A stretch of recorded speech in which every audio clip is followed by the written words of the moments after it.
በጣም ብዙ ጴንጤ ሰው ገንዘብ እንዴት መያዝ እንዳለበት ያውቃል። ሰው እንዴት መያዝ እንዳለበት ያውቃል። ለህይወታችሁ ዋጋና ትርጉም ያላቸውን ነገሮች እንዴት መያዝ እንዳለባቸው ያውቃል። በህይወታችሁ ልታጡት የማትፈልጉትን እንዲጎድል የሚፈልገውን ነገር እየሰጣችሁ የሚወደውን ነገር እያረጋችሁለት ከናንተ ጋር እንዲኖር ከናንተ ጋር እንዲቆይ ከናንተ ጋር አብሮ እንዲከርም ታረጉታላችሁ። መጽሐፍ ሲናገር የእግዚአብሔር ታቦት በጌት ሰው በአቢዳራ ቤት ስንት ወር ተቀመጠ ይላል? 3 ወር ወርስ ምን እንደሚጠቃለች ቀጥሎ እግዚአብሔርም ይላል አቢዳራንና የአቢዳራን ቤት በሙሉ ይሄ የና አሚናዳብ ቤት ነው። ይሄኛው ደግሞ የና አቢዳራ ቤት እና አሚናዳብ ቤት ታቦቱ 20 ዓመት ኖሯል። ግን ሲወጣ የወጣው ባርኳቸው አይደል የወጣው ልጅ ገሉ ነው። ያው 20 ዓመት ከኖረበት ቤት አንተ 20 ዓመት ያኖረን ቤት 20 ቀን ያኖረን ሰውዬ ዘመን መጥቶ ወደ ሌላ ቤት ስትሻገር 20 ቀን ያኖረን ሰውዬ አመሰግናለሁ ለምትጧል ወጉ እንደዛ። የእግዚአብሔር ታቦት ግን 20 ዓመት ከኖረበት ከና አሚናዳብ ቤት ሲወጣ በወጣበት ቀን የአሚናዳብን የመጀመሪያ ልጅ ገሉት። ያው ገዳይ ታቦት እና አቢዳራ ቤት ሲገባ አቢዳራ ቤት እዚህኛው ቤት ሲገባ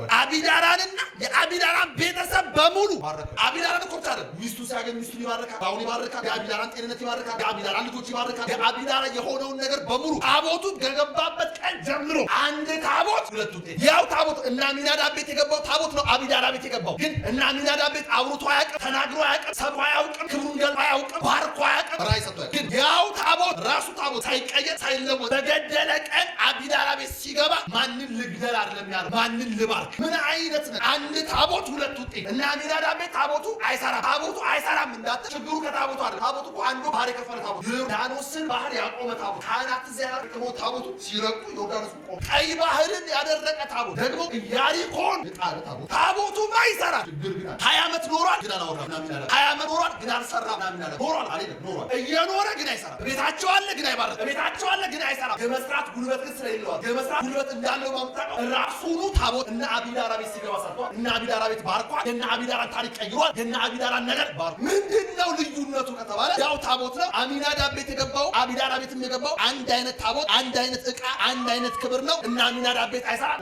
እና አሚናዳብ ቤት አይባርክም። እና አቢዳራ ቤት ይባርካል። 20 ዓመት ኖሮ ምንም አልሰራም። በሶስቱ ታሪኩን ቀይሮታል። እዚህኛው ቤት ላይ አሚናዳብ እና አሚናዳብ ቤት ላይ ለ20 ዓመትም ቢቀመጥ አልባረከም። የማንንም ጤና አልባረከም። የማንንም ስራ አልባረከም። የማንንም ነገር አልባረከም። ዝም ብሎ እንደ ቃል ተቀመጠው። ግን 20 ዓመት እዚህ ቤት ደግሞ 3 ወር ብቻ ተቀመጠ። በ3 ወር ግን ቤተ መንግስት የሚሰማ በረከት ምንድነው ልዩነት? አንድ አይነት ታቦት ነው የገባው። አንዱ ቤት አይሰራም፣ አንዱ ቤት ይሰራል። አንዱ ቤት አይናገርም፣ ሌላኛው ቤት ይናገራል። የአንደኛው ቤት ታሪክ አልቀየረም፣ የአንደኛው ቤት ታሪክ በ3 ወር ገለባብጦታል። ምንድነው ልዩነቱ ከተባለ ልዩነቱ የገባበት ቤቱ ሳይሆን አየህ እና አሚናዳብ ቤት 20 ዓመት ቢኖርም ታቦቱ በሚገባው መንገድ አልተያዘም። የእግዚአብሔር ክብር እነሱ ቤት በሚገባው መንገድ አልተያዘም። የእግዚአብሔር ክብር እነሱ ቤት በሚገባው መንገድ አልተስተናገደም። የሚገባውን ክብር አልተሰጠውም። የሚገባውን ትኩረት አልተሰጠውም። የሚገባውን አምልኮ አልተሰጠውም። የሚገባውን የህይወት ንጽህና አልተሰጠውም። አየህ የሚገባውን ነገር አልሰጠውም። የሚችለውን ነገር አይሰራም። ስለማይችል አይደለም እና አሚናዳብ ቤት የእግዚአብሔር ታቦት ያልሰራው። አያያዝ አቅም አቢዳራ ጋር ገና ሲመጣ ያው ታቦት የገደለ ታቦት ነው። 20 ዓመት ዝም ያለ ታቦት ነው። ምንም ያልተንቀሳቀሰ ታቦት ነው። ምንም የማይችል የመሰለ ታቦት ነው። ግን እና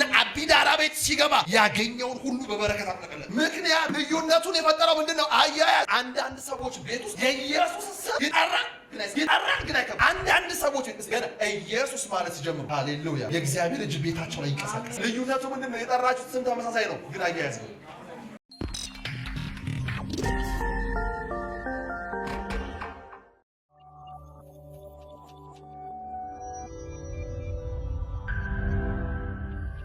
ሁለተኛ ሳሙኤል ምዕራፍ 6 ከቁጥር 1 እስከ ቁጥር 12 ያለውን የእግዚአብሔር ቃል ሐሳብ አብረን እናነባለን።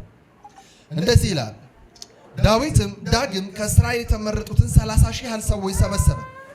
ዳዊትና ከእርሱ ጋር የነበሩ ሕዝብ ሁሉ በይሁዳ ካለች ከበዓል ተነስተው በኪሩቤል ላይ በተቀመጠ በሰራዊት ጌታ በእግዚአብሔር ስም የተጠራውን የእግዚአብሔርን ታቦት ከዚያ ያመጡ ዘንድ ሄዱ። የእግዚአብሔርን ታቦት በአዲስ ሰረገላ ላይ ጫኑ። በኮረብታውም ላይ ከነበረው ከአሚናዳብ ቤት አመጡት። ከአሚናዳብ ቤት አመጡት። ከማን ቤት? ከማን ቤት? ከአሚናዳብ ቤት አመጡት። የአሚናዳብም ልጆች ኦዛና አህዮ አዲሱን ሰረገላ ይነዱ ነበር። በኮረብታውም ላይ ከነበረው ከአሚናዳብ ቤት የእግዚአብሔርን ታቦት ባመጡ ጊዜ አህዮ በታቦቱ ፊት ይሄድ ነበር።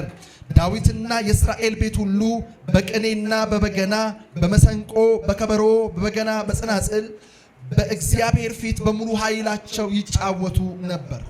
ወደ ናኮንም አውድማ በደረሱ ጊዜ በሬዎቹ ይፋንኑ ነበርና ኦዛ እጁን ዘርግቶ የእግዚአብሔርን ታቦት ያዘ። የእግዚአብሔርም ቁጣ በዖዛ ላይ ነደደ። እግዚአብሔርም ስለ ድፍረቱ በዚያ ቀሰፈው። በእግዚአብሔርም ታቦት አጠገብ በዚያ ሞተ። እግዚአብሔርም ዖዛን ስለሰበረው ዳዊት አዘነ። እስከ ዛሬም ድረስ የዚያን ስፍራ ስም የዖዛ ስብራት ተብሎ ተጠራ። በዚያም ቀን ዳዊት የእግዚአብሔርን ፈራና የእግዚአብሔር ታቦት ወደ እኔ እንዴት ይመጣል አለ። ዳዊትም የእግዚአብሔርን ታቦት ወደ እርሱ ወደ ዳዊት ከተማ ያመጣው ዘንድ አልወደደም። ዳዊትም በጌት ሰው በአቢዳራ ቤት አገባው። የእግዚአብሔርም ታቦት በጌት ሰው በአቢዳራ ቤት የማን ቤት? የማን ቤት? የቅድሙ ማን ቤት ነበር?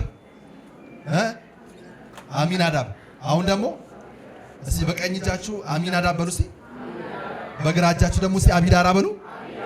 አዎ ስሞቹ ይመሳሰላሉ ግን በጣም የተለያዩ ናቸው። የእግዚአብሔርንም ታቦት በጌት ሰው በአቢዳራ ቤት 3 ወር ያህል ተቀመጠ። እግዚአብሔርም አቢዳራንና ቤቱን ሁሉ ባረከ።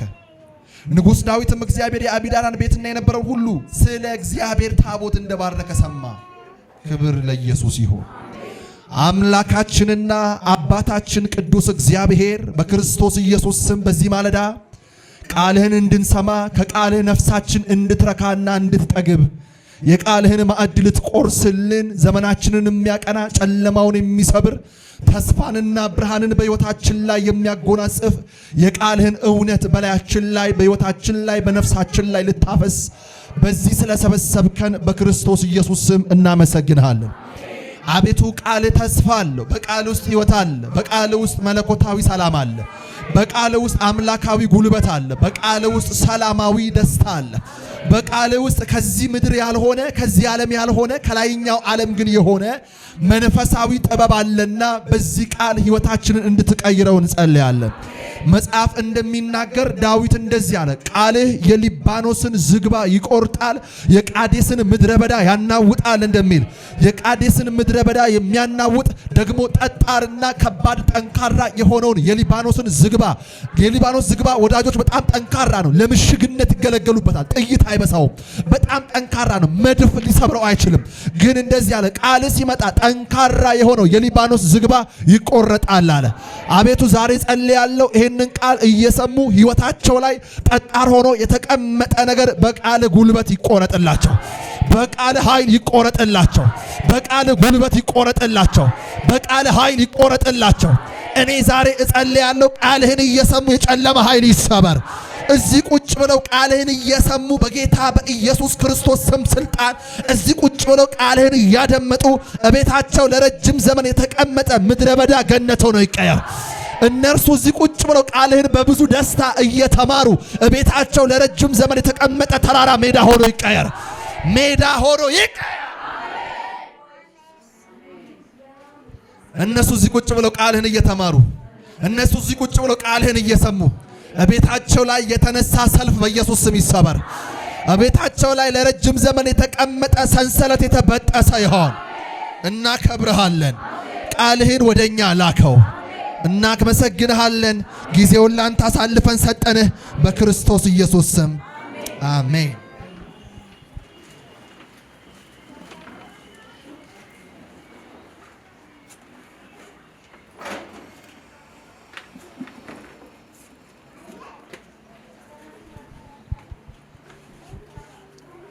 የምንናገርበት የመጽሐፍ ቅዱስ ሐሳብ አያያዙን እወቁበት የሚል ሐሳብ። አጠገባችሁ ያለውን ሰው ምን እንደሆነ ባያቅም ግን ፈገግ ብላችሁ ተመልከቱትና እንደዚህ በሉት፣ አያያዙን እወቅበት በሉት። እዚህ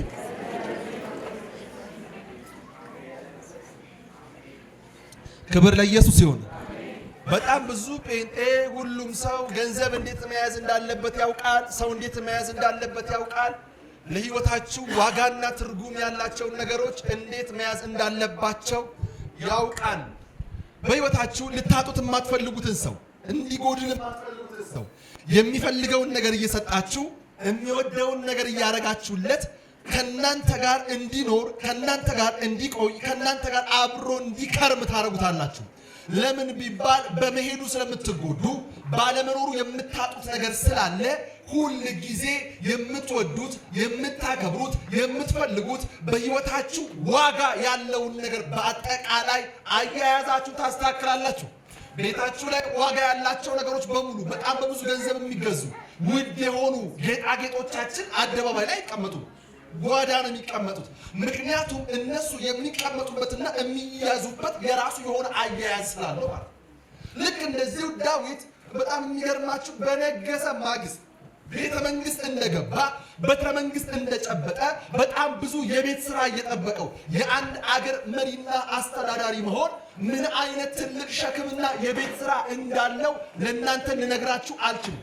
ትልቅ የቤት ስራ ነው የሚጠበቅበት ዳዊት ልክ ቤተ መንግስት እንደገባ ቤተ መንግስት እንደጨበጠ የአገር መሪና አስተዳዳሪ እንደሆነ የአገርን ሁሉ ኃላፊነት በጫንቃው ላይ ተሸክሞ ቤተ መንግስት እንደገባ በዛው ቀን በማግስቱ በነገሰ ማግስት ቤተ መንግስት በጨበጠ ማግስት ዳዊት ባለሟሎቹን ሰበሰባቸውና ያወራቸው ነገር በጣም ይገርማል። አቤት ዳዊት ጠርተህን ነበረ። አሁን እንግዲህ ንጉሥ ሲነግስ በጣም ብዙ የቤት ስራዎች አሉበት። በጣም ብዙ ኃላፊነቶች አሉበት። የአገር ኢኮኖሚ መቀየር የሱ ኃላፊነት ነው። የአገርን ሰላም ማስጠበቅ የሱ ኃላፊነት ነው። የመከላከያ ሰራዊት ማደራጀት የንጉሥ ኃላፊነት ነው። ከጠላትና ደግሞ ከጎረቤት አገራት ጋር ዲፕሎማሲ መመስረትም የሱ ኃላፊነት እና የአንድ ሀገር መሪ መሆን ወዳጆች በጣም ትልቅ ኃላፊነትን በጫንቃ ላይ እንደመሸከም ያክል የሚከብድ ዳዊት ይህንን የሚያክል ህዝብ እየመራ ለመምራት በወጣበት ማግስት ባለመዋሎቹን ሰብስቦ እንደዚህ አላቸው። አቤት ዳዊት ጠርተህን ነበረ። አቤት ይጠራሃል ለምንድን ነው? የሚቀጥሉትን 5 ዓመታት እስራኤልን በኢኮኖሚ እንዴት ባለጸጋ እንደምናደርግ የኢኮኖሚ ፖሊሲ እንድንቀርጽ ይጠራል። አይ ለዛ እንደምጠራቸው። ኦኬ እሺ፣ እንደዛ ካልሆነ ከጠላቶቻችን ጋር ጉርብትና እንድንመሰርት ዲፕሎማሲ እንድናስተካክል ነው የጠራህን ዳዊት። አይ ለሱ ማለት እሺ፣ የእስራኤላውያን ህዝብ ኑሯቸውን እንዴት እናሻሽል ብለን እንድንመካከር ነው የጠራህን ዳዊት። አይ ለሱ አይደለም የጠራቸው። እሺ፣ እኛ እስራኤላውያን እንደሚታወቀው በጠላቶቻችን መካከል ነው የምንኖረው። ዙሪያችን በሙሉ የኛን መጥፋት የሚፈልግ ነው። ስለዚህ የመከላከያ ሰራዊቱን እንዴት አድርገን እናደራጀው፣ እንዴት አድርገን እናጠናክረው የሚል ዋና አገራዊ ጉዳይ ይዘን ይጠራል። አይ ለሱ ማለት እንዴ አንድ ንጉሥ ከዚህ የተሻለ ምን የቤት ስራ ይኖረዋል? አንድ የአገር መሪ ከዚህ የተሻለ ምን ትልቅ ሪስፖንሲቢሊቲ ይኖረዋል? የህዝቡን ኑሮ ከመለወጥ የሚበልጥ ወይም ከጠላቶቻችሁ ጋር ወዳጅነትን ከመመስረት የሚበልጥ ቤተ መንግስቱ ከመቀየር የተሻለ ምን ከዚህ የሚበልጥ የቤት ስራ ይኖራል? ቆይ ዳዊት አንተ ለምን ነው ታዲያ ፈለክ? እኛ እንደምናውቀው አንድ የአገር መሪና የአገር አስተዳዳሪ ከዚህ የሚበልጥ ትልልቅ የቤት ስራዎች ኖሩበት አይችሉም። ከዚህ የሚቀድም ነገር ምን ይኖራል? የምትመራውን ህዝብ ኑሮ ከመቀየር፣ የምትመራውን አገር በጠላት እንዳትደፈር ጠንካራ ሰራዊት ከመመስረት፣ ከዚህ የሚቀድም የህዝቡ በሰላም ወጥቶ እንዲገባ የአገርን ደህንነትና ሰላም ከማስጠበቅ የሚበልጥ ኃላፊነት ምን ይኖራል? የሚቀድም ነገር አለ። አውቃለሁ እነዚህ የዘረዘርኳቸው ነገሮች በሙሉ በቀዳሚነት የኔ ኃላፊነት ነው። የኔን ምሪትና አቅጣጫ የሚፈልጉ ነገሮች ናቸው። ግን ደግሞ ከዚህም የሚቀድም ነገር አለ። እንዴ የአገር ኢኮኖሚ ከመቀየር የሚቀድም ነገር አለ ለአንድ ሚኒስትር፣ ለአንድ አገር መሪ። አዎ የመከላከያ ሰራዊትን ከማደራጀት የሚቀድም ነገር አለ። አዎ ለኔ አለ። ምንድን ነው የምትፈልገው? እሺ በቃ የኔ ነገር የምፈልገው ማራው የእግዚአብሔር ታቦት የት ያለው? ታቦት የት ያለው? ይሄትስ ቢሆን አይ እናንተ እንደምታስቡት አይደል። እነዚህ ሁሉ የዘረዘራቸው ነገር ለአንድ የአገር መሪ ዋናና አብይ ጉዳዮች ቢሆኑም ግን ከዚህ የሚቀድም ነገር አለ። ምን? ታቦቱ የት ነው? ምን ያገናኘዋል? አረ ያገናኘዋል። ታቦትን ከሀገር ደህንነት ለእኛ ይገናኛል። እና አሁን በሉ ምን እንድትርክ አልፈልግም። ታቦቱ የት እንዳለ አስሳችሁ በርብራችሁ መረጃ ይዛችሁ ልናቸው ወይ ይጋር ይዘውዬ ይገርናል። አስሳው ይዘው ለሞት ነው። ዳዊት አቤት የቤት ስራ ሰጥተን ነበር። ምንም እኛ እንዳሰብነው ባይሆንም እሺ ምን አደረጋችሁ? አንተ የምትፈልገው ታቦት፣ አንተ ይምጣልኝ ያልከው ታቦት፣ አንተ ከሁሉ ላስቀድመው ያልከው ታቦት እና በእነ አሚናዳብ ቤት በኮረብታ ላይ ባለችው እነ አሚናዳብ ቤት ነው ያለው። እዛ ምን ያደርጋል? 20 ዓመት ከፍልስጤማውያን እጅ ተቀብለው አሚናዳብና የአሚናዳብ ቤተሰብ ታቦቱን ለ20 ዓመት አኑሮታል። አሁን እዛ ነው ያለው ነው አለ። እሺ ይሄንን ፈልጓል። የንጉሥ ልብሱን ለበሰ። ቁጥር 1 ላይ እንደሚናገር ዳዊትም ዳግም ከእስራኤል የተመረጡ 30,000 ያሉት ሰው ይሰበሰባል። አንድ ታቦት ለማምጣት ዳዊት 30,000 ሕዝብ ሰበሰበ። ረበልብላችሁ 30,000 ከዛ ለእያንዳንዳቸው ለአንዱ በገና፣ ለአንዱ ጽናጽል፣ ለአንዱ ክራር፣ ለአንዱ እምቢልታ፣ ለአንዱ ከበሮ፣ ለአንዱ በጣም የተለያየ የሙዚቃ መሳሪያ ሰጣቸው። ስቴዲየም የሚሞላ ሕዝብ ይዞ ጉዞ ወደ አሚናዳብ ቤት አሚናዳብ ቤት ጉዞ ተጀመረ። ዳዊት ይጓዛል፣ ከፊት ከፊት እየሆነ ይመራል። ታቦቱ ጋር መቼ በደረስኩኝ ከመቼው ይዤው በመጣሁት ከተማ ውስጥ ባስገባሁት እርሱ ጋር ነው ሰላሜ ያለው፣ እርሱ ጋር ነው በረከቴ ያለው፣ እርሱ ጋር ነው የሀገር ሰላም የሚጠበቀው፣ ከእርሱ ጋር ነው በቃ እየጓጓ ከመቼ በደረስኩ እያለ እየተጣደፉ ይሄዳሉ። ከሰዓታት ጉዞ በኋላ ተራራውንና ወንዙን አቋርጠው ምድረ በዳውን ተሻግረው እነ አሚናዳብ ቤት ደረሱ። አሚናዳብ ቤት ደረሱ። ዳዊት እንደምታውቁ 30,000 ሕዝብ ሰብስቧል። የሙዚቃ መሳሪያ ይዘዋል። ይዘመራል፣ እልል ይባላል፣ ይጮሃል፣ ለእግዚአብሔር ክብር ይመጣል። ዳዊት የነ አሚናዳብን ቤት አንኳኳ። ከከፈተ ሲያደርግ አሚናዳብ ከፈተ ሲያደርግ ቤቱ ውጭ ዳዊት በነገስክ ማግስት እኔ ቤት ምን ትሰራለህ? ምን ልታረግ መጣህ? እባክህ ነው ተፈልጋለህ የመጣው አንተ ቤት የገባለህ ለ20 ዓመት አንተ ቤት ይኖራል። ማን ታቦቱ ነው እና ለምን መጣ? ይዤው ልሄድ ነው። ይሄ ሁሉ ለእግዚአብሔር ታቦት ክብር እየሰጠ አምልኮ እያፈሰሰ ታቦቱን ወደ ከተማ ይዤው ልሄድ ነው። ይሄን ሁሉ እዚህ ዘጣ ለዚህ ነው። እሺ ስም ግን ታቦቱ ወጣ። ከዛ መጽሐፍ ሲናገር በአዲስ ሰረገላ ላይ ታቦቱን ጫኑት። 20 ዓመት ከኖረበት ከነ አሚናዳብ ቤት የእግዚአብሔር ታቦት ወጣ። ከዛ የአሚናዳብ ሁለት ልጆች አሉት። መጽሐፍ ሲናገር ቅዱስ አለምላችሁ ካስተዋላችሁ አንደኛው አህዮ ይባላል። እሱ ከሰረገላው ፊት፣ ሁለተኛው ልጁ ደግሞ ማን ይባላል? ኦዛ ይባላል። እሱ ደግሞ ከሰረገላው በስተኋላ፣ ዳዊት ከኦዛ ኋላ፣ ህዝቡ ደግሞ ከዳዊት በስተኋላ ሆነው አንድ ላይ ጉዞ። ወዳጆች ልነግራችሁ አልችልም። ዳዊት እልል ይላል፣ ይጮሃል፣ ያለቅሳል፣ ያነባል። ዝማሬውና እልልታው ቀልጧል፣ አምልኮ ቀልጧል፣ አቧራው ይጨሳል። የእግዚአብሔር ታቦት ወደ ዳዊት ከተማ ዳዊት ወደ ነገሰበት ወደ ኢየሩሳሌም እየመጣ ነው። በጣም የሚገርም አምልኮ ነው። ህዝቡ እልል እያለ ነው። ምድረ በዳው በአምልኮ ተናውጧል። ምድረ በዳው በአምልኮ ጨሷል። በጣም ዳዊት አንዴ እንደ ሕፃን ያደርገዋል፣ አንዴ ይዘላል፣ አንዴ ይቀመጣል፣ አንዴ ያለቅሳል። በታቦቱ ፊት ክብሩን ይጥላል። የሚሆነውን ነገር አሳጥቶታል። እንደ ንጉሥ አይደለም እየሆነ ያለው። እያበደ ነው፣ እያለቀሰ ነው፣ እየሳቀ ነው፣ ይጮሃል፣ አንዴ ይንደባለላል፣ ያጨል የሚያደርገውን አሳጥቶታል። አምልኮም 30,000 ሕዝብ ሁሉ ሆ እያለ የእግዚአብሔርን ታቦት ወደ ዳዊት ከተማ ወደ ኢየሩሳሌም ጉዞ ተጀመረ። ከሰረገላው ፊት አህያው አለ፣ ከዛ ሰረገላው አለ፣ በሰረገላው ላይ ታቦቱ አለ፣ ከታቦቱ በስተጀርባ ኦዛ አለ። ከዛ በኋላ ዳዊትና 30,000 ሕዝብ ከኋላ ሆነው በእንቢልታ በክራር በመዝሙር በተለያየ ዜማና ቅኔ በምድረ በዳ ያ ሁሉ አምልኮ ለታቦቱ የጎረፈለት ጉዞ ተጀመረ። ጉዞ በሰላም እየሄደ አምልኮም እየገነነ ቁጥር 6 ላይ ሲናገር ናኮም የሚባለው አውድማ ላይ ሲደርስና በአዲሱ መደበኛ ትርጉም በሬዎቹ እንቅፋት መታችላል። በሬዎቹ ሰረገላውን ታቦቱን የተሸከመውን ሰረገላ ይጎጡት የነበሩ በሬዎች እንቅፋት መታች፣ ወይም ደግሞ ተደናቀፉ፣ ወይም ፋነኑ ይላል። ልክ በሬዎቹ ሲንገጫገጩ፣ በሬዎቹ ሲደናቀፉ ምን ሆነ? ታቦቱ ሊወድቅ።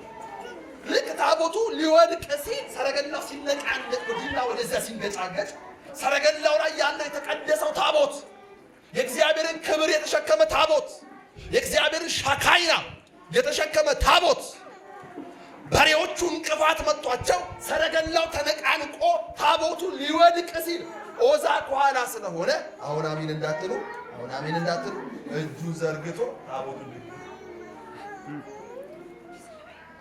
መጽሐፍ ሲናገር እግዚአብሔር ታቦቴ መሬት እንዳይነካ፣ ታቦቴ አፈር ላይ እንዳይንደባለን፣ ታቦቴ ክብሩን እንዳያጣና እንዳይወድቅ ደገፍከው አይደል ኦዛ? ብራቮ አይደለም ያለው። የእግዚአብሔር ቁጣ በኦዛ ላይ ነደደ ይላል። እግዚአብሔር ተቆጣው ይላል። ከዛ ገስጾት አይደለም ያለፈው፣ ገደለው።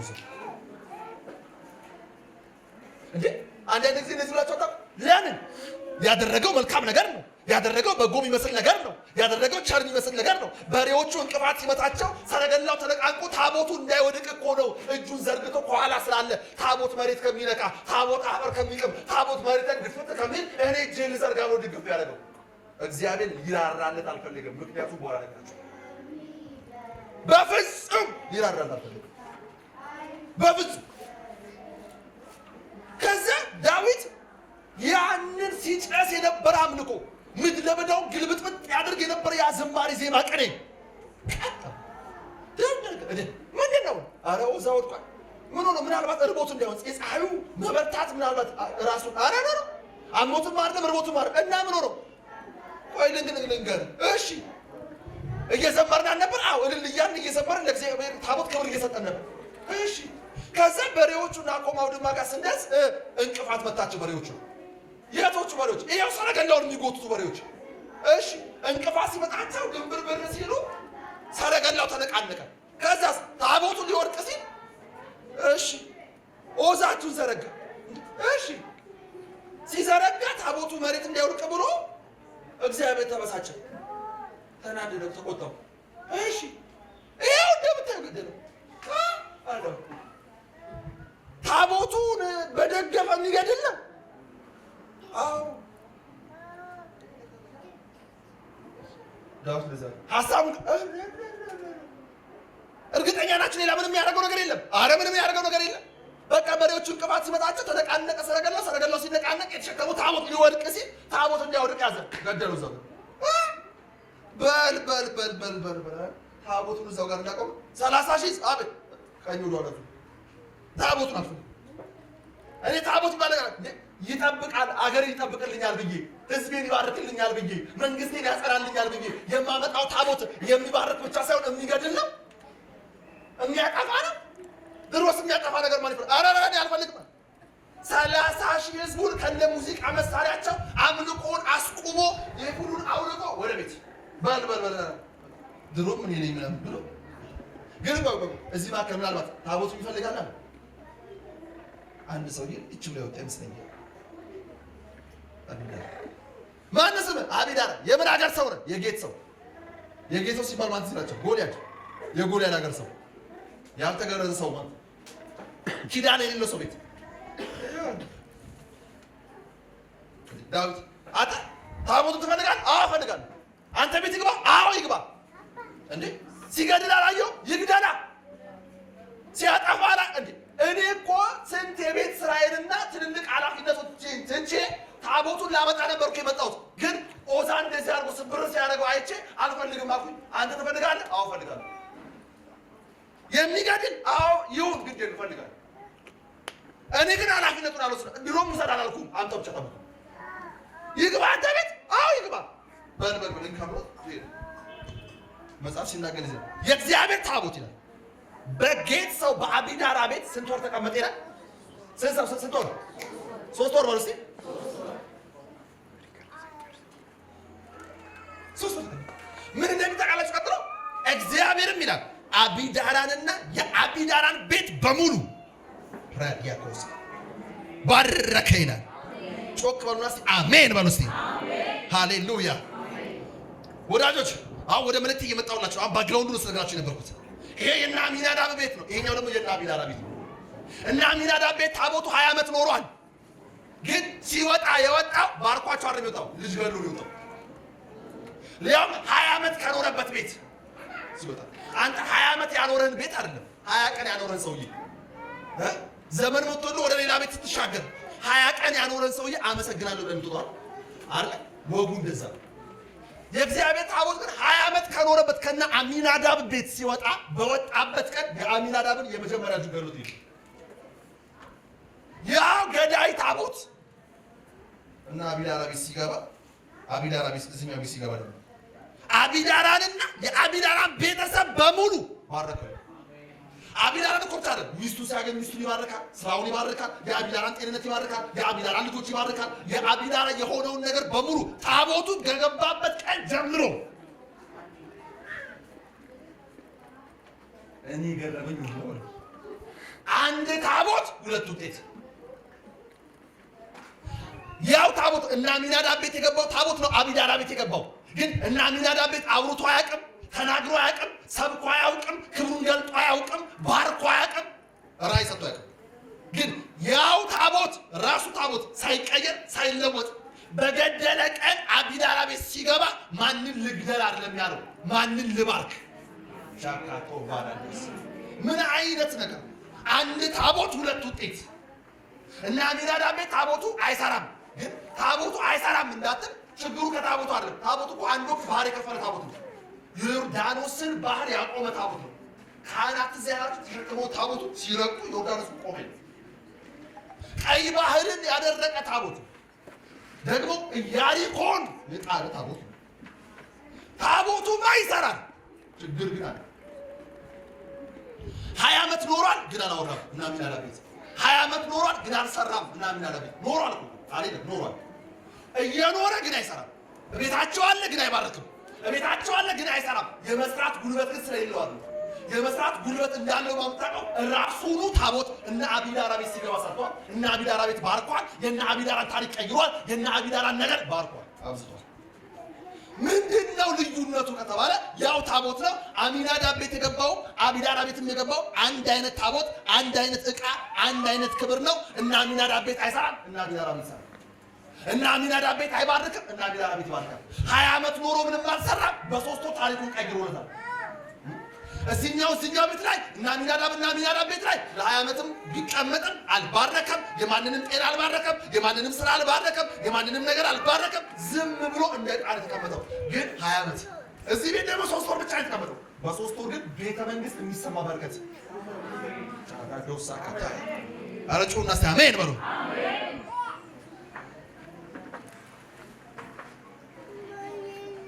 ምንድነው ልዩነቱ? አንድ አይነት ታቦት ነው የገባው። አንዱ ቤት አይሰራም፣ አንዱ ቤት ይሰራል። አንዱ ቤት አይናገርም፣ ሌላኛው ቤት ይናገራል። የአንደኛውን ቤት ታሪክ አልቀየርም፣ የአንደኛውን ቤት ታሪክ በ3 ወር ገለባብጦታል። ምንድነው ልዩነቱ ከተባለ ልዩነቱ የገባበት ቤቱ ሳይሆን አያያዝ። አየህ እና አሚናዳብ ቤት 20 ዓመት ቢኖርም ታቦቱ በሚገባው መንገድ አልተያዘም። የእግዚአብሔር ክብር እነሱ ቤት በሚገባው መንገድ አልተያዘም። የእግዚአብሔር ክብር እነሱ ቤት በሚገባው መንገድ አልተስተናገደም። የሚገባውን ክብር አልተሰጠውም። የሚገባውን ትኩረት አልተሰጠውም። የሚገባውን አምልኮ አልተሰጠውም። የሚገባውን የህይወት ንጽህና አልተሰጠውም። አየህ የሚገባውን ነገር አልሰጠውም። የሚችለውን ነገር አይሰራም።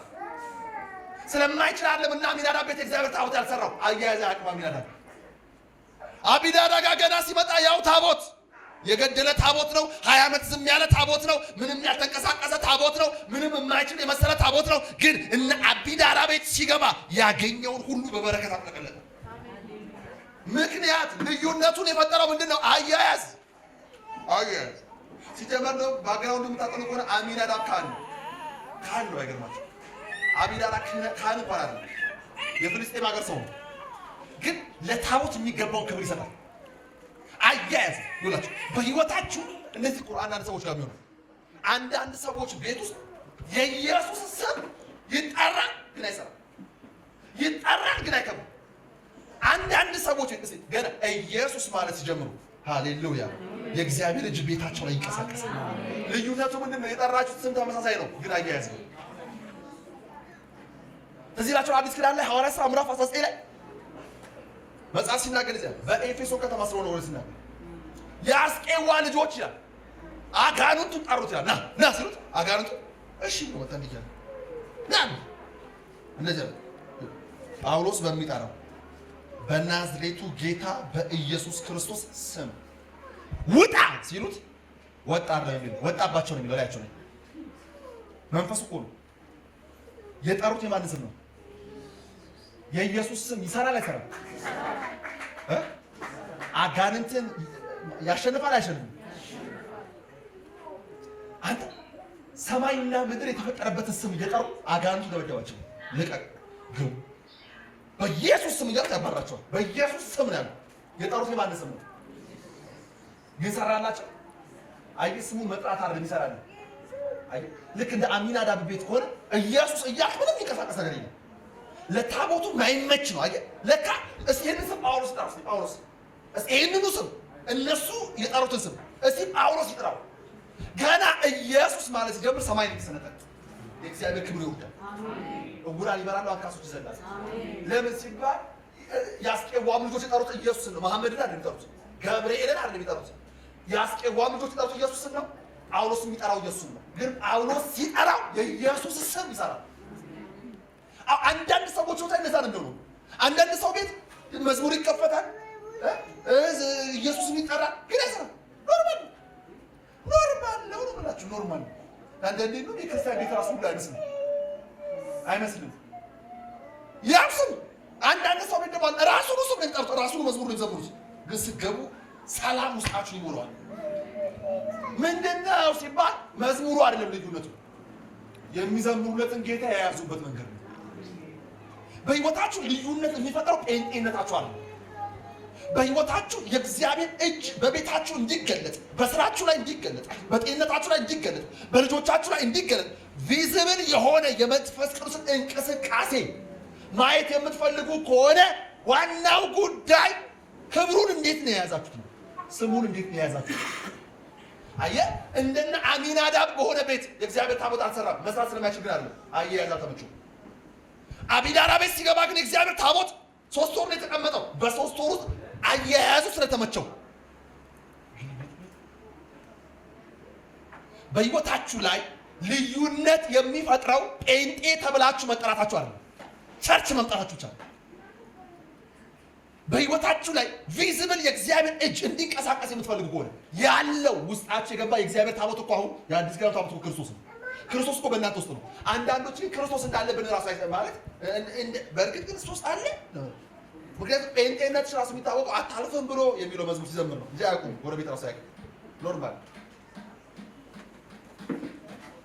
የተቀበላችሁት የእግዚአብሔር መንፈስ በራሱ ጉልበት ልክ መጠን ቤታችሁን እንዲወርስ፣ ጎረቤቶቻችሁን እንዲወርስ፣ አካባቢያችሁን እንዲወርስ የምትፈልጉ ከሆነ መምጣቱ ብቻ አይደለም። ዋናው ነገር ለመጣው ጌታ የምትሰጡት ነገር ነው። አያያዝ በህይወታችሁ እንዲልቅ የማትፈልጉትን ሰው የሚወደውን ነገር እየሰጣችሁ የሚፈልገውን ነገር እያረጋችሁለት የምትፈልጉትን ነገር እንዲያረግ እንደምታደርጉት ሁሉ ማለት ልክ እንደዚህ እንደ አሚናዳብ ቤት ሳይሆን ቤታችሁ እንደ አቢዳራ ቤት እንዲሆን ታቦቱ ከገባ ቀን ጀምሮ እንድትባረኩ፣ ታቦቱ እናንተ ቤት ዝም እንዳይል፣ ታቦቱ እናንተ ቤት እንዲሰራ፣ ክብሩ እናንተ ቤት እንዲገለጥ፣ ማዳኑ እናንተ ቤት እንዲንቀሳቀስ የምትፈልጉ ከሆነ አያያዝ ማስተካከል ግዴታ ነው። ጳውሎስ እኮ እንኳን ጠርቶት የኢየሱስን ስም ሳይጠራው ይሰራ ታውቃላችሁ። መጽሐፍ ቅዱስ ሳጥና 4 ጊዜ ሐዋርያው ቅዱስ ጳውሎስ 4 ጊዜ የኢየሱስን ስም ሳይጠራ ፈውሶ። እኛ እኮ 16 ሚሊዮን 918 ጊዜ ጠርተነው አንዳንዴ አይሰራም። ንቀተናቀስ ነው አይነቀም። ምን ጠራው ስም አንድ ነው። ይሄ ስም እኮ አብ ለክብሩ የለየው ስም ነው። ኢየሱስ የሚለው ስም ኢየሱስ የሚለው ስም እኮ ዓለማትን የፈጠረ ስም ነው። ኢየሱስ የሚለው ስም እኮ የሚታየውና የማይታየውን ዓለም ያስገኘ ስም ነው። አጋንንቶች የማይችሉት ስም ነው። ተራራ መሸከም የማይችለው ስም ነው። ግን ይሄን ስም እየጠራን ኖርማል የሆነበት ምክንያት ስም አጠራር ላይ አይደለም፣ የተሳሳተ ነው። ስም አያያዝ ላይ ነው። አያያዝ ላይ ኢየሱስን የሚያክል ኃይል ያለው ስም ምድር ላይ ነው። ምድር ላይ ብቻ አለ። መጽሐፍ ብሏል። ይህ ስም አለ እንኳን በሰማይ በምድር ከምድርም በታች ኢየሱስ ክርስቶስ ጌታ ነው። ከፍ ያለ ስም ሰጥቶ ይላል። በሰማይ ይሄንን የሚመስል ስም የለም፣ በምድር የለም፣ ከምድር በታች የለም። ከዚህ ስም እኩል መሆን የሚችል ሌላ ስም ግን ይሄ ስም ቤት ለምን ኖርማል ሆነ? ቤት ለምን አይሰራም? ቤት ለምን ችግር አይነቅልም? ለምን ቤት ላይ ያለውን እርግማን አይሰብርም? ለምን? ይሄንን ስሙ ትልቅ ነው። ስሙ ላይ አይደለም ችግሩ። ስሙ ትልቅ ነው። ስሙ አዳኝ ነው። ስሙ ቤዛ ነው። ስሙ የእግዚአብሔርን ክብር የተሸከመ ነው። ግን ለምን ቤት ላይ ባለው ክብር ልክ ለምን አልተገለጠም? በቤትሽ ላይ፣ በሰላምሽ ላይ፣ በኑሮሽ ላይ ለምን አልተገለጠም? ስሙ አይደለም ችግሩ። አያያዙ በህይወታችን የኢየሱስን ስም ከመጥራት በላይ ስሙን እንዲሰራ የሚያደርገው ስሙን የምትይዙበት መንገድ ነው። ለስሙ የምትሰጡት ክብር ነው። ለስሙ የምትሰጡት የህይወት ንጽህና ነው። ለስሙ የምትሰጡት አምልኮ ነው። ለስሙ የምትሰጡት እሱን መፍራት ነው፣ መገዛት ነው። ሐሳቤ ግልጽ ነው? እየገባችሁ አጠገባችሁ ያለውን ሰው ገፍተር አድርጉትና አንኩትና እንደዚህ በሉት። ዋናው አያያዝ ነው። ዋናው አያያዝ ነው በሉት። ዋናው ነገር በሉት አያያዝ ነው በሉት። ባላላችሁ በኩል ደግሞ ዞር በሉና ትልቁ ጉዳይ አያያዝ ነው በሉት። አያያዙን ካስተካከልክ በሉት የእግዚአብሔር ክብር በሎት ቤት ላይ፣ ህይወት ላይ፣ ስራህ ላይ፣ ጤናህ ላይ፣ አገልግሎት ላይ፣ ልጆች ላይ፣ ትዳርህ ላይ የእግዚአብሔር ክብር ሲገለጥ ታያለ በሉት። ሲንቀሳቀስ ታያለ በሉት። ጮክ በሉና አሜን። ሃሌሉያ ሃሌሉያ አሜን አሜን አሜን አሜን። ዋናው በሉት ዋናው ነገር በሉት አያያዝ ነው በሉት። ጮክ ለራሳችሁ ተናገሩ። ዋናው ነገር በሉት አያያዝ ነው በሉ። አያያዙን ካስተካከልኩ በሉ የእግዚአብሔር ክብር በሉ እስቲ ቤቴ ላይ በሉ፣ ህይወቴ ላይ በሉ፣ ስራዬ ላይ በሉ፣ ጤናዬ ላይ በሉ፣ ቤቴ ላይ በሉ፣ ዘሬ ላይ በሉ ይሰራል በሉ እስቲ። ሃሌሉያ አሜን ነው ወይ? አየ የኢየሱስን ስም ጠርተው አጋንንት አባሯቸዋል። የኢየሱስን ስም ጠርተው አጋንንት አስወጥተዋል። የጠሩት ተመሳሳይ ነው። ልዩነቱ አያያዝ ብላችሁ በህይወቴ እንደ እግዚአብሔር ክብር ጥንቃቄ የሚፈልግ ነገር አይቻላል። በጣም ጥንቃቄ ይፈልጋል። እሑድ ብቻ የምታከብረው ከሆነ አይሰራም። ቤት ግን እኮ ቤት ውስጥ ገብቷል። ቤት ውስጥ እኮ መጥቷል። ታሪክ የሚቀይር እኮ ስም መጥቷል። ቤት ውስጥ ዘላለምን ግልብጥብጡን የሚያወጣ እኮ ስም መጥቷል። ግን የሚገባውን ክብር ስትሰጠው፣ የሚገባውን ትኩረት ስትሰጠው፣ የሚገባውን ፍቅር ስትሰጠው፣ የሚገባውን ፕራዮሪቲ ስትሰጠው ሲካቶቫ ኢየሱስ ክርስቶስ ጌታ ነው። ቀኝ እጃችሁ ከፍ አድርጉና ሃሌሉያ ጌታ ሆይ በሎ ከዚህ ቀን ጀምሮ በሎ የሚበልጥ ትኩረት ሰጥሃለሁ በሎት። እኔ ቤት በሎ ዝም ብለህ አትቀመጥም፣ ሳትሰራ አትቀመጥም፣ ሳትናገር አትቀመጥም፣ ሳትባርከኝ አትቀመጥም፣ ታሪኬን ሳትቀይር አትቀመጥም። የሚገባውን ነገር አቀርብልሃለሁ፣ የምትወደውን እሰጥሃለሁ። እኔ ቤት ትሰራለህ። ሃሌሉያ አቢዳራ ጋር ሲገባ ታቦቱ ቸኮለ ለመባረክ፣ ቸኮለ ጓጓ ለመባረክ። ለምሲባ አያያዝ ተመቸዋል። የሚወደውን ነገር ይሰጠዋል። የሚያከብረውን ነገር ለታቦት ይሰጠዋል። ፕራዮሪቲ ይሰጠዋል። ቅድሚያ ይሰጠዋል። ትኩረት ይሰጠዋል። አሁን ንገራችሁ ለምን ኦዛ እንደሰበረው ንገራችሁ። እነ ኦዛ ቤት ታቦቱ ስንት ዓመት ይኖረው? እነ ኦዛ ቤት ስንት ዓመት 20 ዓመት አይደል? ምን ማስረጋላችሁ? ለምን እንደሰበረው ንገራችሁ። 20 ዓመት አብሯቸው ሲኖር ማለት ነው። 20 ዓመት አርደ ነው እነሱ ቤት ሁለተኛ ክፍል ሆኖ ኦዛ ታቦቱን ያውቀዋል። ከዛ አራተኛ ክፍልም እያለ ታቦቱ አለ። 20 ዓመት አብሯቸው ስለኖረ ለምደውታል። እኩያቸው መሰለው። እናንተ ቤት 20 ዓመት ስለኖርኩኝ እኩያ መሰልኩ አይደል? እግርህን አነባብረ ስታስቀምጥብኝ እማልችል መሰልኩ አይደል? ኖርማል መሰላል። አየ ለመደው። አትልመዱ በዘመናችሁ የእግዚአብሔርን ነገር የእግዚአብሔርን ነገር አትልመዱ ወዳጆች። ጸሎት አትልመዱ። እንደዚህ ማለት አሁን ፓስተር እንዲህ ሊያደርግ ነው ወጥቶ አትበሉ ወላጆች። ሁል ጊዜ ለመንፈሳዊ ነገር ድንጉጥ ልብ እግዚአብሔር ይስጣችሁ። ለዛ ነው ምንም አያመጣ አብሬ ኖሬ ምን አደረገ? ምንም ያላደረገው ምንም ማድረግ ስለማይችል አይደለም፣ ልባቸው ስላልተመቸው። በህይወታችሁ ላይ የኢየሱስ ስም ልጆቻችሁ ሲቀይር፣ ጤናችሁ ሲቀይር፣ ነገራችሁ ሲቀይር ማየት የምትፈልጉ ከሆነ መጥራት ብቻ አይደለም ያለባችሁ፣ ለምትጠሩት ስም መገዛት አለባችሁ። ለዚህ ነው የሚሰራ ስም ይዘን የማይሰራ ህይወት ውስጥ የምንኖርበት ምክንያት አንዱ ነው። የሚለውጥ ስም፣ ነገር ዓለምን መገለባበጥ የሚችል ስም፣ ዓለማትን የፈጠረ ስም ይዘን ምንም ነገር ህይወታችን ላይ አልፈጠረ ያለበት ምክንያት ስሙ ስለማይችል ሳይሆን ለስሙ የሚገባ ክብር፣ ለስሙ የሚገባ መሰጠት። አንድ ምሳሌ ተጨምርና ከዛ እንዴት የሚያዘው ይጨርሳል። ሉቃስ ወንጌል ምዕራፍ 7 ላይ በጣም ልቤን የሚነካካ ፈሪሳዊው ስምዖን ወደ ኢየሱስ ክርስቶስ መጣና ኢየሱስን እንደዚህ አለ። ኢየሱስ አቤት ራት ነው ቤት ልጋብዛል። አንተ ቤት እሺ እመጣለሁ። በምን በምቀን በዚህ ቀን ነው ሉቃስ ወንጌል ምዕራፍ 7 እሺ እመጣለሁ። ቁጥር 27 አካባቢ ስታነብ በዛችም ከተማ ኃጢአተኛ የነበረች አንዲት ሴት ነበረች። የራት ግብዣው ደረሰ። ኢየሱስ ጴጥሮስን ደቀ መዛሙርቱ ሁሉ ይዞ ራት ሊጋብዘው ወደ ስምዖን ፈሪሳዊ ነው። አስቡ፣ ፈሪሳውያንን ኢየሱስ ግብዞች ስለሆኑ አይወዳቸው ባህሪያቸው ነው። ግን ሊድ ብሎ ሄደ። ከደቀ መዛሙርቱ ጋር ተቀመጠ። ኢየሱስ ቁጭ ያለ ደቀ መዛሙርቱ ከቦታል።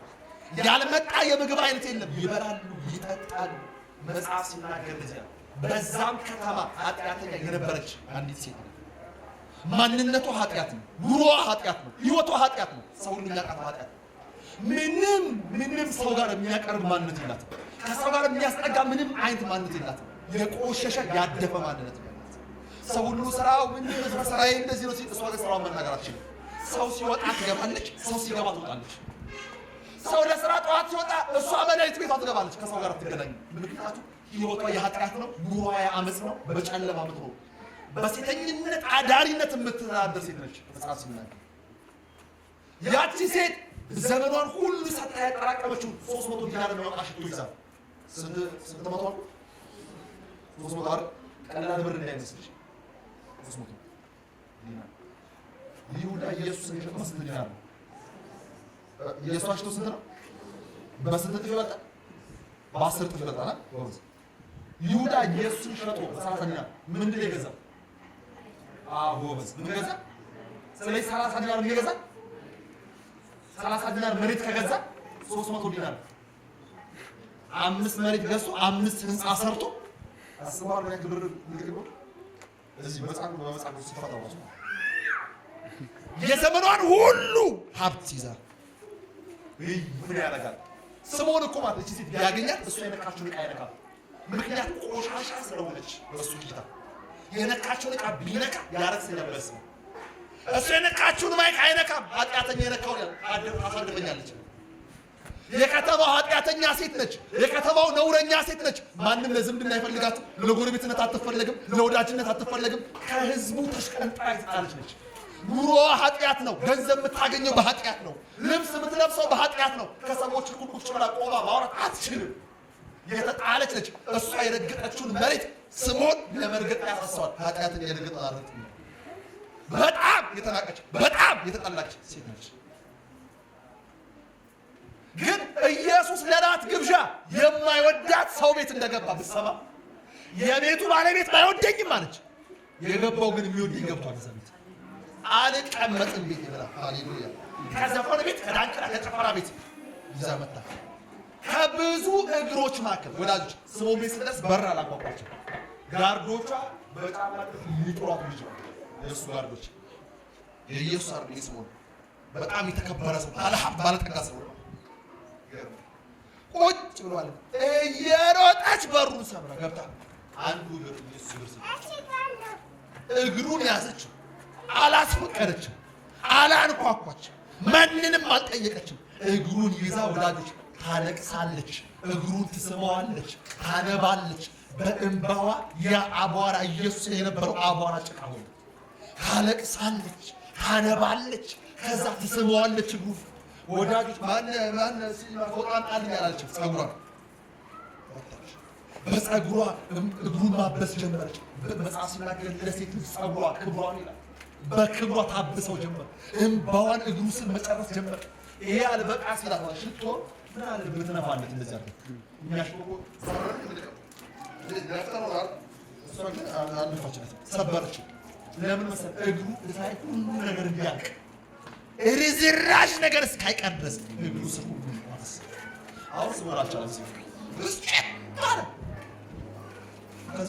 ማን እንደሆነች እኮ ቢያውቅ ምን ማለት ነው ካላችሁ ቆሻሻ ነች። እች እኮ የመጨረሻ ኃጢአተኛ ነች። እንኳን እኔ እሱ ትረካለች። እሱ ነብይ ላይ ስላልነበር የእግዚአብሔር ልጅ ላይ ስላልነበር እችን የመሰለች ኃጢአተኛ ስትነካው ዝም ይላል። እችን የመሰለች እርኩስ ሴት ስትነካው ዝም ይላል። ኢየሱስ አወቀ። ዞር አለና በቁጣ መንፈስ ላይ ስማ ስምዖን አንተ ቤት ስገባ ለማንኛውም የተለመደ እስራኤላዊ ሲመጣ ውጭውን ይሳማል። አንተ ግን ውጭ ለሳማ ማንኛውም እስራኤላዊ ልክ ፀሐዩ በጣም ከባድ ስለሆነ በራሳቸው ላይ ዘይት ይደረጋል። እንግዳ ቤት ሲገቡ ማለት እና ብለውት ዘይት ካረጉለት በኋላ ራሱ እንዲርስ ይቀመጣል። ለራሴ ዘይት አላመጣልኝ፣ እሷ ግን ለእግሬ ሽቶ አመጣች።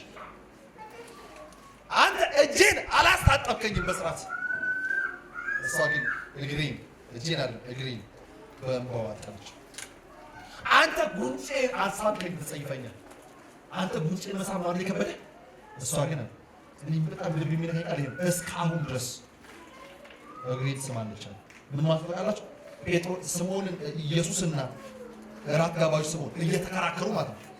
መልስ እየተለዋወጡ እሷ ተታስረዋ ወይ ለማን የሚያግዘው ድረስ ለኔ ነው ወይስ ለስምዖን ነው ብላ አታይም። እስካሁን እያወሩ ራሱ ቀኔ ማለት እድል የላትም። እሱ ዘበላ አሁን ድረስ እየጠቆመ ነው የሚያስ አሁን ራሱ ሁሉ እየሰማችሁ አራት ድረስ ያለው ከዘፈን ቤት መጣ። ኃጢአቷን አራግፏል። ታሪኳ እንደ አዲስ ተቀይሮ ስትወጣ ስምዖን እራት ጋብዞ የዓለም መድኃኒት እቤቱ ገብቶ ከነ ኃጢአቱ ከነ ለምጹ እራቱን በልቶ ሊሶ ማን አተረፈ ከተባለ ከዘፈን ቤት መጣ ታርቀውታች።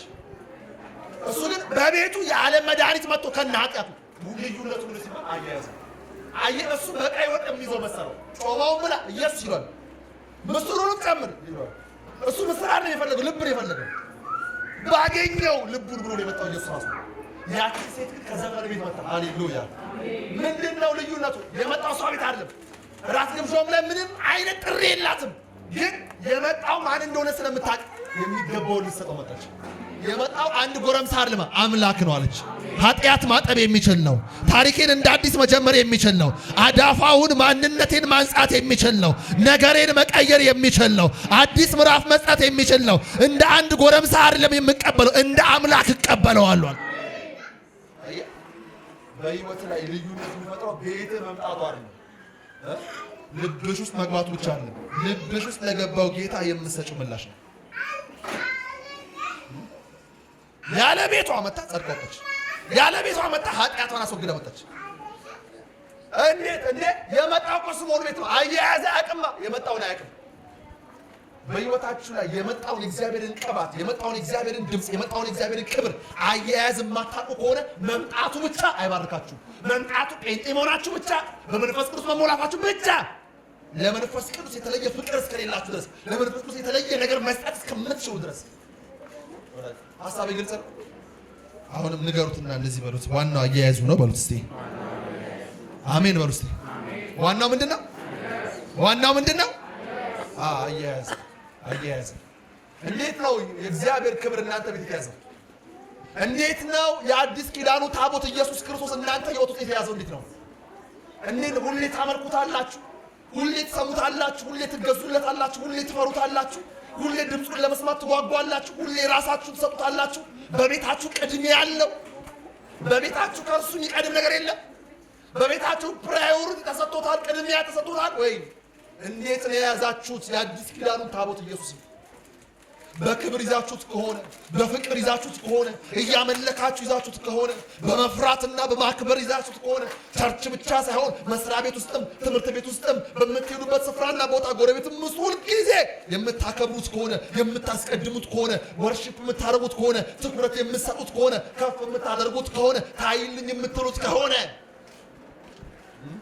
እንዴት ነው የያዛችሁት ኢየሱስ? እንዴት ነው? እንደ አሚናዳብ ወይስ እንደ አቢዳራ? እንደ አስቄዋ ልጆች ወይስ እንደ ጳውሎስ? እንዴት ነው በላያችሁ ላይ የተጠራውን የኢየሱስን ስም የያዛችሁት? እንዴት ነው? በህይወታችሁ ስለመጣ ብቻ አይሰራም። ስምዖን ቤት ስለገባ ብቻ አልሰራም። ይሄው ኢየሱስ እኮ ተሰውስኮ ነው ማለት ነው። ቀራጭ የነበረው አጭሩ ዘኬዎስ ቤት ገብቷል። ሌባ እኮ ነው ዘኬዎስ። ኢየሱስ ዘኬዎስ ቤት ሲገባ ኃጢአት ወጣ። ኢየሱስ ገባ፣ ኃጢአት ወጣ። ሁለቱም አብረው በኖራቸው ኢየሱስም ቤት ውስጥ ኃጢአት አብሮ ልክ ኢየሱስ ሲገባ እንደዚህ አለ፣ ዘኬዎስ ኃጢአተኛ ነኝ፣ የወሰድኩትንና የሰረቅኩትን በሙሉ 4 እጥፍ መልሳለሁ።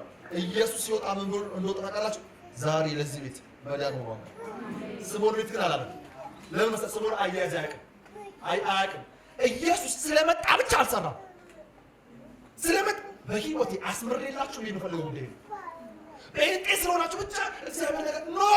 አንተ ለመጣው የእግዚአብሔር እጅ፣ ለመጣው የእግዚአብሔር ልጅ የምትሰጠው የህይወት ምላሽ ምንድን ነው? አያያዝ ይፈልጋል ብላችሁ እንኳን የእግዚአብሔር ቅባት፣ እንኳን የእግዚአብሔር ክብር፣ እንኳን የእግዚአብሔር ልጅ ኢየሱስ ክርስቶስ ይቀርና እኔ ራሱ ዲስሪስፔክት እንዲያደርግ ሰው አሪድ ማያከብር ሰው እንደ ሰው ባይቆጥር እንዳገኘ ባይቆጥር ጋር ምን ያደርጋል? ነፃ ነው። አሚናዳብ ናቸው ወይስ አሚዳራ ናቸው? ወላጆች እንዴት እንያዝ የሚለው ሶስት ነገር ሁለት ነገር ብቻ ነገራቸው ጨርስ። አንደኛ ታቦቱ ምን ይወዳል መሰላችሁ? የአዲስ ኪዳኑ ታቦት ኢየሱስ ወርሺፕ ይወዳል፣ አምልኮ ይወዳል። በቤታችሁ አሁን እኮ እናንተ ልብ ውስጥ እኮ አለ፣ እናንተ ህይወት ውስጥ እኮ አለ፣ እናንተ ቤት ውስጥ እኮ አለ እኮ። ግን አክቲቭ ሆኖ እንዲሰራ ያለው ኢየሱስ እንደነስምዖን ቤት እንዳይሆን መጥቷል። ግን ኃጢአቱን አላነጻው፣ አልባረከውም፣ ዝም ብሎ ነው የወጣው። ያቺ ሴት ልጅ ነፃ ያውጣችሁ። ምክንያቱም የሰው ቤት ቢሆን ማን እንደመጣ ስለምታውቅ የሚወደው ነገር ሰጥቷለች። በቤታችሁ የእግዚአብሔር ክብር እንዲሰራ የምትፈልጉ ከሆነ ዝም ብሎ እንደ ስምዖን ቤት እንዳይወጣ፣ እንደ ስምዖን ዝም ብሎ እንዳይቀመጥ፣ አክቲቭ እንዲሆን፣ የእግዚአብሔር ድምፅ ቤታችሁ እንዲበዛ፣ ምሪት እንዲበዛላችሁ፣ ሁሌ እግዚአብሔር እንዲመራችሁ። ወዳጆች መንፈስ ቅዱስ በውስጣችሁ እንዳለ የምታምኑ ሰዎች እጃችሁን አሰሙ። ኢየሱስ ጌታ ነው። ለመንፈስ ቅዱስ ክብር አስገቡ። ስጡ ውስጥ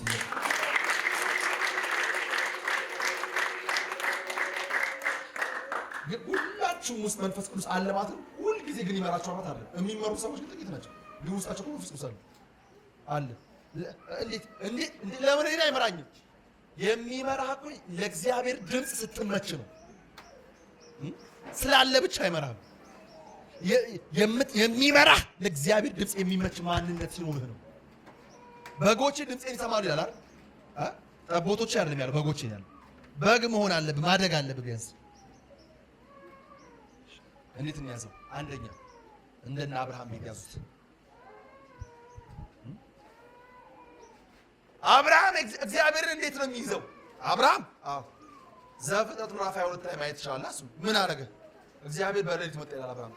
አብርሃም አቤት እግዚአብሔር፣ አቤት ያህዌ፣ አቤት አንተን ብዬ የወጣሁልህ አምላክ፣ አቤት ከዘመዶች ከሁሉ ጣል ያልከኝ የጣልኩልህ፣ አቤት የምትወደው ብድግ አለ። አቤት ልጄ አንዱን ልክ ነው፣ አንድ ነው የምወደው።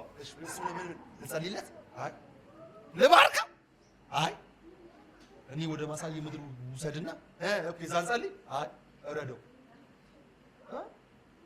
እረደው። እግዚአብሔር ይስሐቅ ለኔ ምን ማለት ነው ታውቃለህ አይደል? አዎ አውቃለሁ። እረደው። መጽሐፍ ምን እንደሚጠቃላችሁ አብርሃም ማልዶ ተነሳ የሚለው ቃል ልቤ በጣም ይሰነከ። ማልዶ አለጋ ነው አብርሃም። አንተ አለጋ ልጅ ለማረድ ማልደህ ትነሳለህ? በእግዚአብሔር ልጅ ለማረድ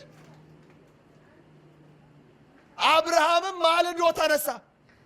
እስኪ ነጋ መጠበቅ አቃተው። ለአብርሃም እኮ ይስሐቅን እረድ ከሚለው ራስን እረድ ቢለው ይቀለዋል። ምክንያቱም ለአብርሃም ይስሐቅ ልጅ ብቻ አይደለም፣ ተስፋው ነው፣ ጉልበቱ ነው፣ ዘመኑን በሙሉ የጠበቀው ነው፣ ሁሉ ነገሩ፣ ሀብቱ፣ ርስቱ ነው። ይስሐቅን እረድልኝና ሰዋልኝ ከሚለው ራስን ሰዋልኝ ቢለው ለአብርሃም ቀላል ነው። ግን አብርሃም እግዚአብሔር ብሎ የሚከለክለው ነገር ስለሌለ ይላችሁ ሚስቱን አላማከረ። በጠዋት እየተነባ እንቅፋት ይመታቸው። ኧረ አባዬ የት ነው የምንሄደው? እንሄዳለን። እስኪ ነጋ አቃተው። ለምን መሰላችሁ? ይስሐቅን ስለማይወዱ አይደለም። እና አብርሃም ቤት እግዚአብሔር ጠይቆ የሚከለከለው ነገር ስለሌለ፣ ቤታችሁ እግዚአብሔር ጠይቆ የሚከለከለው ነገር ከሌለ ሁሉን አብርሃም ቤት እግዚአብሔር መጥቶ በጉን አንተ የሰባውን ይኸው ገንዘብ ይኸው እድሜን ይኸው ዘመንን ይኸው ቤትን ይኸው አንተ ብቻ ጠይቅ እንጂ እኔ የማልሰጠህ ነገር የለም። እግዚአብሔር ጠይቆ አብርሃም ቤት 2 ጊዜ አያስብም። አብርሃም ምንም ነገር እግዚአብሔር ይጠይቅ። ዘመድን ትተህ ውጣ፣ ዘመድ አራግፍ አለው። ይኸው አንተ በል እንጂ። አየህ እግዚአብሔር እንዴት እንደሚይዘው። የሚፈልገውን ነገር ሁሉ ይሰጠዋል፣ ሰሚት ያደርገዋል፣ ይታዘዘዋል። እግዚአብሔር ታዲያ አብርሃም በእግዚአብሔር ቀልድ እንደማያውቀው ሁሉ እግዚአብሔርን በአብርሃም ጉዳይ ቀልድ አያውቅም።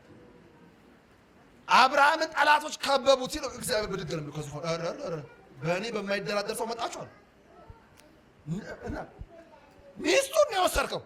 አቢሜሌክ እንዳለ 120 ሰራዊት ቆለፋቸው ይላል እግዚአብሔር።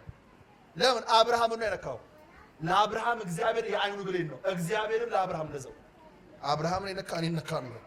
ለምን አብርሃም ያውቃል አያያዙ እንዴት እንደሚወደው እግዚአብሔር እንዴት እንደሚያከብረው እግዚአብሔር እንዴት እንደሚፈራው እግዚአብሔር እንዴት እንደሚገዛለት እግዚአብሔር እንደዚህ አይነት ህይወት ይስጣችሁ አሜን። እንዴት እንያዘው? ልክ እንደና አብርሃም ምንም ነገር ይጠይቅ ሰጡት። ከዛ ያኔ ቤታችሁ ሲሰራ ታያላችሁ። እንደ አቢዳራ ቤት ነው የሚሆነው። ያኔ ኢየሱስ ገብቶ ዝም ብሎ አለ የሚባልበት ቤት ሳይሆን መኖሩን የሚያረጋግጥበት፣ መኖሩን የሚያሳይበት፣ መኖሩን የሚገልጥበት፣ ልጆቻችሁን በመባረክ ጤናችሁን በመባረክ ስራችሁን በመባረክ እድሜያችሁን በመባረክ ህይወታችሁን ሁሉ በመባረክ መኖሩ ብቻ የሚወራበት ሳይሆን መኖሩ የሚገለጥበት ቤት ይሆናል። ሁላችሁም ቤት ኢየሱስ አለ ያለው ኢየሱስ ግን የሚገለጥ ስራ እንዲሰራ አሚናዳብን ቤት እኮ ታቦት ነበረ። መኖሩ ብቻ ነው ትርጉሙ። መስራት አለበት፣ መስራት የሚችል ስለሆነ ቤታችሁ ላይ የኢየሱስ ስም እንዲሰራ የእግዚአብሔር ክብር ቤታችሁ ላይ እንዲንቀሳቀስ አያያዙ አንዱ እንደና አብርሃም ቤት መሆን ነው። መፍራት ነው፣ እሱን መውደድ ነው፣ እሱን ማክበር ነው፣ እሱን ቅድሚያ መስጠት ነው፣ እሱን ራቅ ካለ ነገር መራቅ ነው። ተው ያለህን መተው ነው። ረፍ ያለ ቦታ ላይ ማረፍ ነው። ሄዶ ላለ ነው። ሁለተኛ አምልኮ ይወዳል። በአምልኮ ያዙት።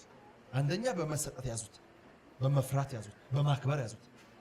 ሁለተኛ በጣም የሚገርም ይወዳል። ምን? አምልኮ፣ ምስጋና ይወዳል። እግዚአብሔር በማን ሰው ቤት ነው የሚሰራው ካላችሁ በሚያመሰግኑ ሰዎች ቤት። አንዳንድ ሰው ማጉረምረም መብቱ ይመስሏል። እኔ አንዳንዴ ስለ ምስጋና እየሰበኩኝ አንድ ስፍራ ላይ አመስግኑ አመስግኑ አንዱ ብድጋና እንዴ ታምራት አለኝ። አቤት በምን እንዳመሰግን ማለት ቆይ እኔ በምን ላመስግን? ቤት ኪራይ እንደምታውቀው ነው፣ ኑሮ እንደምታውቀው ነው፣ የኔ እንደምታውቀው ነው፣ የልጆቼ ጉዳይ እንደምታውቀው ነው፣ ፖለቲካው እንደምታውቀው ነው፣ ወጥቶ መግባት እና በምን ላመስግን እኮ አልኩት። ትክክለኛ ምክንያት አገኛኩት እዛው። እነዚህ ነገሮች ሁሉ ተበላሽተዋል። አዎ እግዚአብሔር እንዲገለጥና ከዚህ ነገር መውጣት የምትፈልግ ከሆነ አመስግን። አይ አሁን ከታሰርክበት እስራት ራሱ የምትፈታበት መንገድ ማመስገን ይሆናል። ማጉረምረም መብታችሁ አይደለም፣ ከዴስቲኒያችሁ ነው የሚያስቀራችሁ። እስራኤላውያን ሲያጉረመርሙ ነው ምድረ በዳ ላይ ቀሩት። አጠገባችሁ ያሉት በጌታ ፍቅር ንገሩት፣ ማጉረምረም መብት አይደለም፣ መብትህ አይደለም ማጉረምረም በት። ሃሌሉያ። አንዳንድ ሰው እንደዚህ ስለሚል እኮ ነው እኔ ሰው አለቀው አጉረመረምኩ እንጂ የሰው ቤት አለቀው ኖ ያስቀርሃል፣ ከምትደርስበት ቦታ ያስቀርሃል፣ ከታየልህ ከፍታ ያስቀርሃል። አመስግኑ። የእግዚአብሔር ታቦት ቤታችሁ የሚሰራበት አንዱ መንገድ ምስጋና ነው። አረ ብዙ ነገር ተበላሽቷል። አዎ አመስግኑ። ዮርዳኖስ ሞልቷል። አመስግኑ። ኢያሪኮ ተቀጥሯል። አመስግኑ። ግድ የላችሁም። እግዚአብሔር ማዳኑን የሚያሳይበት መንገድ በምስጋና ውስጥ አለው። አቤት ምስጋና ያለበት ቤት ውስጥ የሚሰራ የመንፈስ ቅዱስ ኃይል ብዛቱ! አቤት አንደበታቸው በምስጋና በተሞሉ ሰዎች ውስጥ ያለ የእግዚአብሔር እጅ! አቤት በሚያመሰግኑ ሰዎች ቤት ውስጥ ያለ የእግዚአብሔር ጣት! አቤት በሚያመሰግኑ ሰዎች ትዳር ውስጥ ያለ ሰላም! ሶስት በሶስቱ ቤት ውስጥ ቁጭ ብለው እግዚአብሔርን በምስጋና በአምልኮ ሌትና ቀን የሚያከብሩ ሰዎች ላይ ያለ የእግዚአብሔር የሰላም ብዛት ልነግራችሁ አልችልም። የእግዚአብሔር ቤት የእግዚአብሔር እጅ በቤታችሁ በተገለጠ መንገድ እንዲንቀሳቀስ የምትፈልጉ ከሆነ ሌላኛው መሳሪያ ምስጋና ነው። ጮውና አሜን በሉ እስቲ። አመስግኝ። የተበላሸ ነገር አለ? አዎ አመስግን። መልሱ እሱ ነው። አመስግን። ያልያዝከው ነገር አለ? አዎ አመስግን። የምትፈልጉት ገና ግን እጃችሁ ያልገባ ነገር አለ? አዎ አመስግኑ። የተበላሸ ነገር ይኖራል? አመስግኑ። ግድ የላችሁ። በምስጋና ውስጥ የእግዚአብሔር የማዳን ኃይል ያልፋል። በማጉረምረም እግዚአብሔር ሲሰራ በዘመን አይቻል አቅም በመጽሐፍ ቅዱስ ማንበብ ያለቅም። በሚያጉረመርሙ በሚያቁተመትሙ ማጉረምረም ማለት ተሰራጭ ማጉረምረም ማለት የማይተረጎም ቃል ማለት ነው። ማለት አንዳንድ ልጅ ስትልኩት ቤቢ አናንተ ማጉረምረም ማለት ነው። ምንም አይተረጎም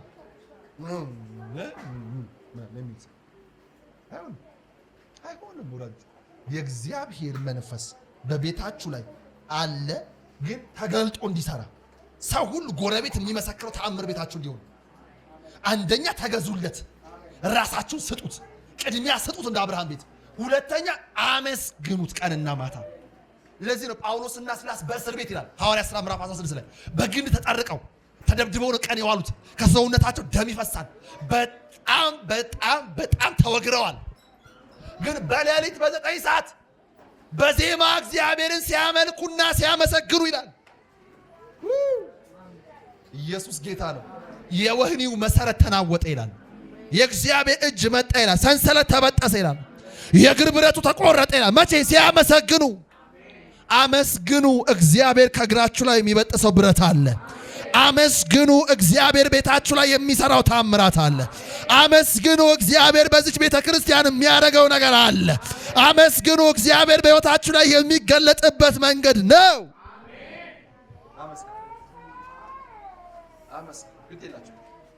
አመስግኑ። ግድ የላችሁ። በሕይወታችሁ ላይ ስታመሰግኑ የእግዚአብሔር እጅ አክቲቭ ይሆናል። ቲላ ባራዶስ የተበላሸ ነገር እኮ አለ። አዎ፣ ግን ሰይጣን ትቆዝማለች ብሎ ሲያስብ ታብዳለች። አገር ጥላት ይላል። ለምን ብዬ ነው ማብደው? አገር ጥዬ የምሄደው ሺካቶቫ ሳመልከው ይመጣል። ሃሌሉያ። ሳመሰግነው ይመጣል። አምላኬ ይመጣል። ሊረዳኝ ይመጣል። ሊያድነኝ ይመጣል። ሊታደገኝ ይመጣል። ጣልቃ ሊገባ ይመጣል።